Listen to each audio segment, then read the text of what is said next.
Hello, lovely people. Okay, we're gonna make the best gravy in the world. Oh yes, it's gonna be a beautiful thing. Okay, so whether you're cooking beef, roast pork, roast turkey at Christmas, goose, chicken, ducks, game birds, it doesn't matter what you're cooking. I'm gonna give you principles that will serve you and your family really, really well and give you the most extraordinary gravy every single time.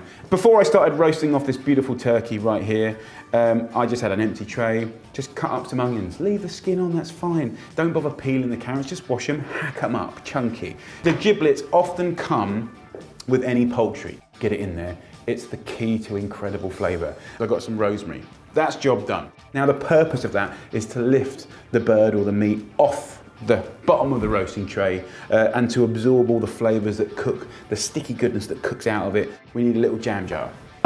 We need to separate off the fat. So fat always floats to the surface. Look, if I get a little bit of juice in here, you can see the difference, yeah? And this fat will keep in your fridge for months and months and months. You can put herbs in there if you want. It's a blessing in disguise, don't waste that. So once you've got the fat out, just put it on a high heat and bring it to the boil, okay? You wanna just reduce down the juices. When you're roasting lovely cuts of meat, it's good to have a high-sided, snug-fitting tray, okay? If it's just really thin and massive, everything's gonna kind of scald. You can see, because it's a bit snugger and a bit higher, see all the juice we've got amazing juice and flavour. Now your tray might look a little drier than this, and that's fine as well, because you'll probably have sticky bits of goodness on the bottom.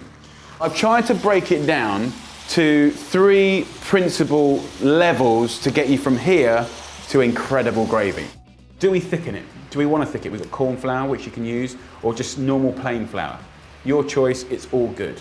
But then there's a couple of kickers, guys. We've got jam here. Jam, a little thimble, a couple of teaspoons of jam helps to add incredible sort of silk and sweetness and tang. And the thing to riff off of that sweetness is acid. So see here, acid comes in lots of different forms. Vinegar, Worcestershire sauce, balsamic vinegar, beer. So first up, acid. What are we thinking? Roast turkey, I'm thinking Christmas, maybe roast pork is the best thing to do. You know, 100 mils, just like half a wine glass, not a lot. Use this liquid to scrape all the goodness off the side. We're using alcohol. You cook that away. It's Christmas, it's turkey, couple of teaspoons of quince goes in. So this is exciting, guys. This is really exciting.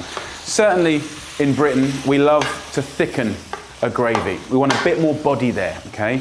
You know, for a turkey, for a tray this size, I'm gonna go in with 3 teaspoons plain flour. I don't want any lumps, just move it and let the flour soak up all that flavour. It smells incredible. That's nice and thick now. I'm adding stock here, guys. You could add water because there's so much flavour from the turkey and the giblets. I'm gonna really almost overfill this tray. And that's why it's really nice to have a nice high-sided roasting tray. Basically, the longer you leave it to reduce and go thick and dark, it will go 10 times more tasty. So I'm gonna let this simmer now for about half an hour, then we'll come and have a look. You can see it's really watery and kind of fairly ugly now. In half an hour, that's gonna be a different story. Beautiful. That is about 20-25 minutes, and you can see it looks dark, rich, it's thickened up beautifully, so now we need to pass it. When you've got the gravy to the texture that you want, just simply pour it in, and that colander's gonna catch all the larger parts. And if you've got lots of sediment around the side, you can put some water in and scratch it away and pour it back on the top there. Give it a little agitation. You can put a bit of pressure in there. If you keep putting more and more pressure on, you're gonna get like a kind of paste of the veggies and the meat come through. That might be a good thing for you or a bad thing, depends what you want. But I'm really happy with this. That's been resting for 2 hours. You're also gonna get resting juices. It's very normal to have a little bit of kind of foam coming to the top. So a little quick way to be able to take that off is just take your pan to the side of the heat source. And if you come and have a look now, what that'll do is it will boil up on one side and push the scum to one side. And just watch me here. I'll just go in and just touch the side, and you're left with the most fantastic, wonderful gravy. This now is ready for you to simmer. You can cool it down, heat it up. Remember, this is going to bring heat to the plate, whether it's veggies, you know, your carved meats and roast potatoes. So there you go, the perfect gravy. The only thing to do now is just have a little try. Beautiful, beautiful gravy. that will make people very, very happy. Until next time, take care. So good.